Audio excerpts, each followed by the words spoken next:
is up? Today we're talking audio for video. For those of you who don't know who I am, my name is Tony, and I'm a filmmaker in St. Louis, Missouri. And like I said, we're talking about audio today. So when it comes to video, audio is probably more important than actually capturing the image itself. And the good thing about audio is that they all work the same. All microphones do the same thing. So the secret to good audio is to know that the closer the microphone is, the better it will sound. So no matter what, you always want to try and get your microphone as close as possible. So there's all sorts of different types of microphones that you can use for video, and that's where this box comes in. I just bought some new gear, and we're going to talk through some of the differences of the types of microphones and then go into what this specific piece of gear is going to be used for. So to start out with, one of the ways that I usually mic up things, if there's already a sound system in place and they're already mic'd up with a lapel or they're using a handheld, is I'll use something like a Zoom, one of these things. And this is a really handy tool. It's kind of like the Swiss Army knife of sound. It does XLRs, it does 1/4 inch, it has a built-in field recorder microphone, and it takes like the small 1/8 inch one on the back. And so I'll use this for all sorts of different things. If a DJ has RCA inputs or outputs, I can output it to this. It records 4 channels. It's a very useful tool when it comes to audio. But there's times when I'm doing run and gun and there's no microphone or no PA already there, so you have to improvise. I almost never use the audio straight out of the camera. It just doesn't sound great.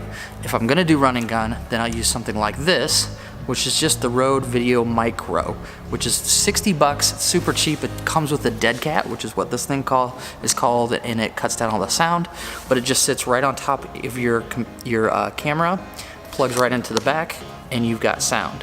I usually use auto level, so I don't have to worry about mixing the sound while I'm recording. That's just one thing that I do. So that works great for run and gun if you're really close to someone and you want to capture what they're saying, or you want to use natural audio for, say, a wedding, all of those types of things.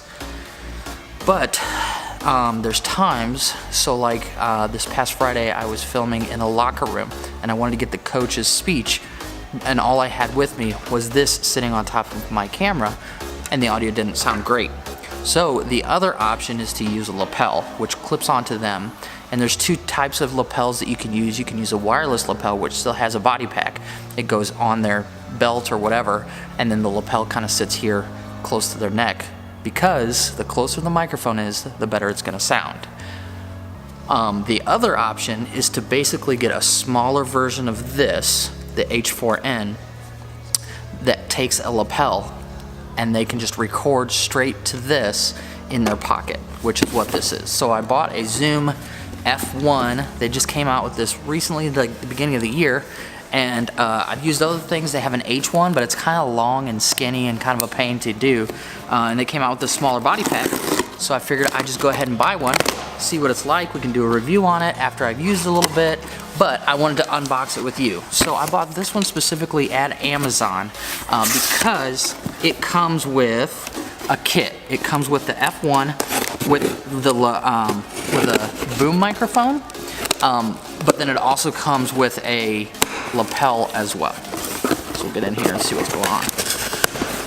Boxes inside of boxes. Another option that I use quite a bit, and that's what I usually use for talking heads, scenarios where everything is very stationary, is I'll stick a microphone basically right outside of the camera so that you can't see it. And that way the microphone is really close. I'll even use this guy. I'll stick this on just a regular mic stand and just stick it right above outside of the camera. That way you can't see it, and it gets really close volume, really close to the volume that you're trying to get. Lowers the volume, better the sound. Okay, so comes with a lapel. So this will clip onto the shirt, and then that will plug into the body pack. And I bought the one right here. This is it, the Zoom F1 that comes with this, because then I can do both. The shotgun, I could use it on top of a camera even. It comes with a mount, and then I can use the lapel for when I want to use the lapel. So it works out all right. So, got our box. Let's open it up here, see what's in here.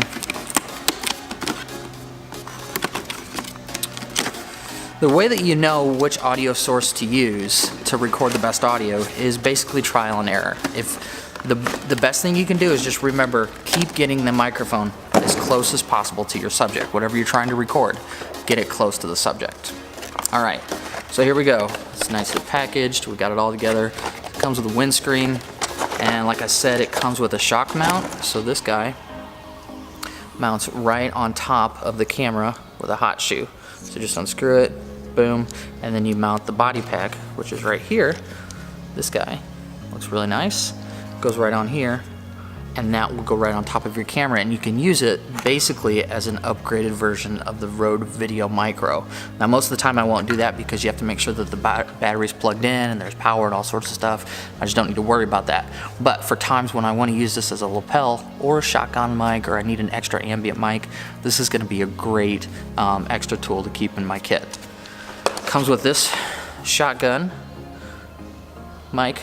So this goes on top of here, and then I can record things directly. I can do all sorts of different things. The only other thing it comes with is it comes with some super cheap batteries. I may not even use these bad boys, but then it also comes with a cable that plugs out of here into my camera. So kind of a nice little tool. I've used other things, like I said, I've used wireless ones, but the problem is that if there's any interference, you don't really know that. So like if you have some kind of wireless interference and you're picking up some noise, you don't know that until after you're back in the recording process. So this, basically all I'll do is stick a memory card in here, start it recording, make sure that it's on hold so the buttons don't get moved, and then I'll just go about and do my recording as I need to. Planning on using it for weddings, things like coaches giving speeches and I'm on the other side of the room. I can use a zoom lens to get really close, have that nice blown out background, but still get really good audio. So excited to see what this is like. We're gonna play with it a little bit more. Now you see how big it is. In fact, it's not that much bigger than the VideoMicro, but it's significantly bigger than the H4n. So you can see there, that's the size difference. So this would go in someone's pocket. This would just sit on a desk, and I would use it to record straight from a PA. So cool. All right, I'll keep you posted on how I like it. There's a couple things that I've heard that are really good about it. One of it is the auto volume levels, which I'm a really big fan of, because anytime I don't have to think about doing something, the better. So I use the auto volume levels on my camera too, and I don't ever have to worry about it. It never really peaks, so I don't have any trouble with that. So I'm going to try that out. I'm also going to see how long the batteries last, see if this can last a couple hours in the field. And the other thing is I just want to see how long it lasts as far as years. Am I going to be able to get a year out of this? Am I going to be able to get, a couple jobs out of this? I picked this whole setup for about $230. I think you can get, without the microphone, without this lapel, you can pick up the set for $200, but then this alone, this OLM-2, is approximately $100 at B&H. So I picked this all up for about $220 on Amazon. So there's deals out there, you just kind of have to watch for them. All right, other than that, I hope you have a great week. And if this video is helpful, if you are curious about what came in this kit, now you know.